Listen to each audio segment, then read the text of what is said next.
Dr. David Clark. Thank you, Mr. Chairman. As I begin my call, I'll just request that Mr. Cunliffe give me my notes, which are under here, for I had prepared some quite extensive notes on this part of the bill. The bill itself does make some quite significant changes to a very significant act. The Public Finance Act, of course, is one that I took quite a lot of interest in as an ex-Treasury official myself. I am very grateful to have this opportunity to speak into the debate. It is true that the Public Finance Act changes will make, I hope, some really positive impacts on the way the public sector is run. The establishment of a new appropriation type to be called a multi-category appropriation will allow different types of expenditure to be grouped into a single appropriation if they contribute to an overarching purpose. Now, there are always debates around this kind of change because effectively what happens is the nature of accountability changes. And with the change in the nature of accountability is a commensurate concern for the impact that that will have on the accountability of ministers through to the taxpayer and the public of New Zealand who want to see outcomes for the investment they make through their taxes in creating a better society. So these changes, which allow for a wider grouping of expenses, will allow ministers, hopefully, greater flexibility to achieve the ends they're wishing to achieve through various pieces of legislation or appropriations, the money they vote towards specific purposes. But it comes with the risk of being in a bigger pool, of being shifted around without the same kind of attention it has had historically. And so we find ourselves here in the Parliament debating that balance between providing ministers with flexibility to achieve the outcomes they're wanting to achieve on behalf of the public, and on the other side of that balance, the accountability proper to the taxpayers who have provided those funds. And we in the Labour Party are supporting this legislation because we believe that roughly the right balance has been struck. It is important that this legislation is enduring, that it survives the various administrations, that the public know what they're looking at when they look at the votes and the appropriations, when they look at where departmental spending is going, that they can understand what the purposes of that spending are, how it's being spent, and so on. Those members of the public that follow it that closely. It is, of course, relevant that these changes should be considered here in the Parliament and debated fully, because this is the place where we have that overview of that spending. We've had our estimates debate, we've had our earlier on, and we have here scrutinised the government's spending and asked questions about monies that have been moved around between different classes of output category. And we have satisfied ourselves, more or less, that the government has spent that money as it said it was going to spend it. Now, whether we think it's been spent wisely or not is a separate debate. It's a separate debate. And it's related, and it's often overlaid.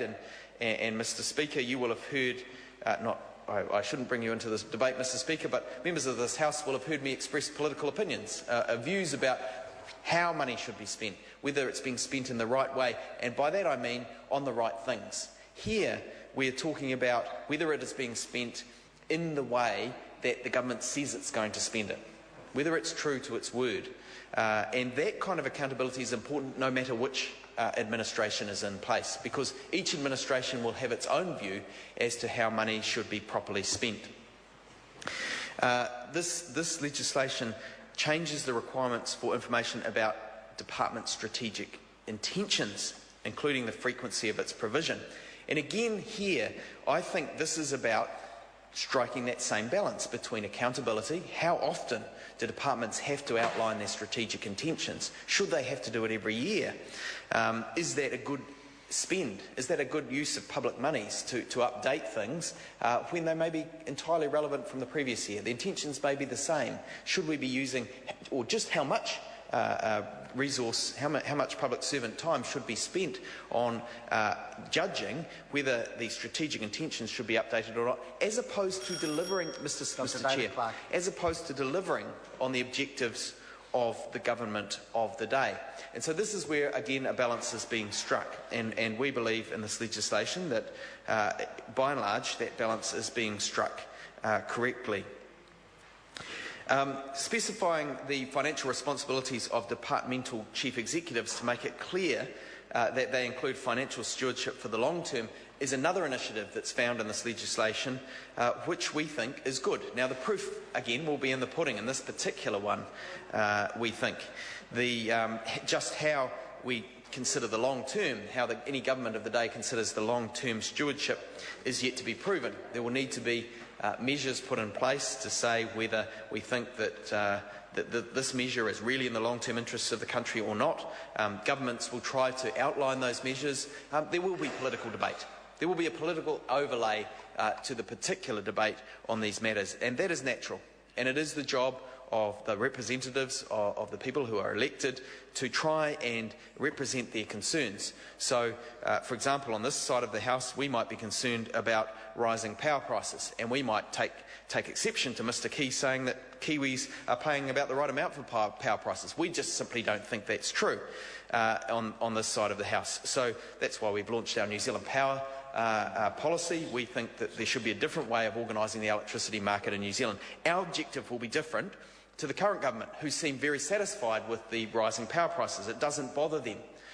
They seem unconcerned that power prices in New Zealand keep going up and up and up. So they will be concerned that the money being spent here is spent preserving the status quo. Right. Whereas if the Labour Party was elected into government, we would be concerned that our policy of reducing power prices for ordinary New Zealanders would be put in place.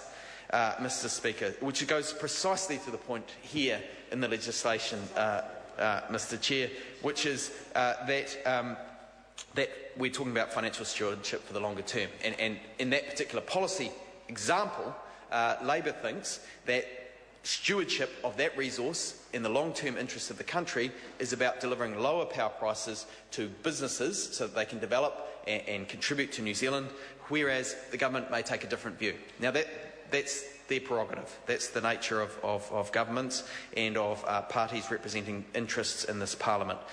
But we will be having the debate, and I think that's the important thing. We will be having the debate about whether the financial stewardship is in the long-term interests or not. And I think that's a good thing. And so I congratulate the authors of this bill and those who served on the Select Committee that managed to work this into the legislation.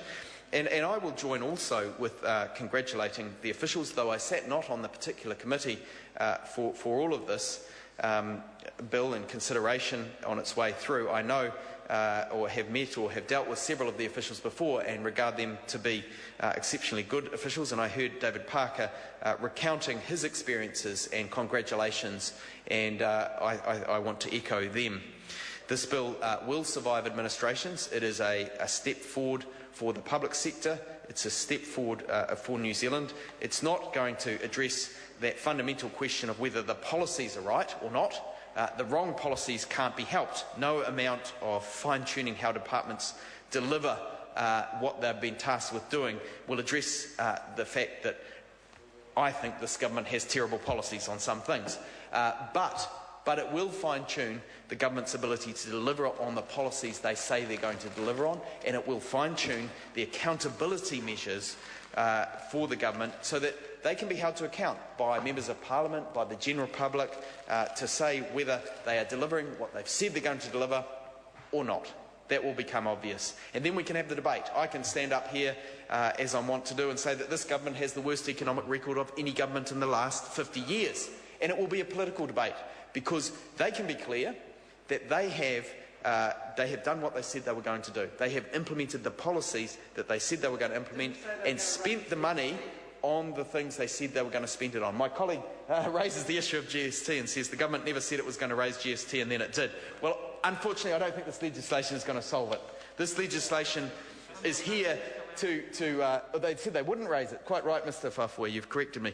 The government said they wouldn't raise GST, and then they did. Well, that has shocked New Zealanders, and it was I think, the wrong thing to do. That's not part of this. Coming back to this particular debate, this legislation will, I guess, not stop governments doing the wrong thing, but it will make sure, Mr. Chair.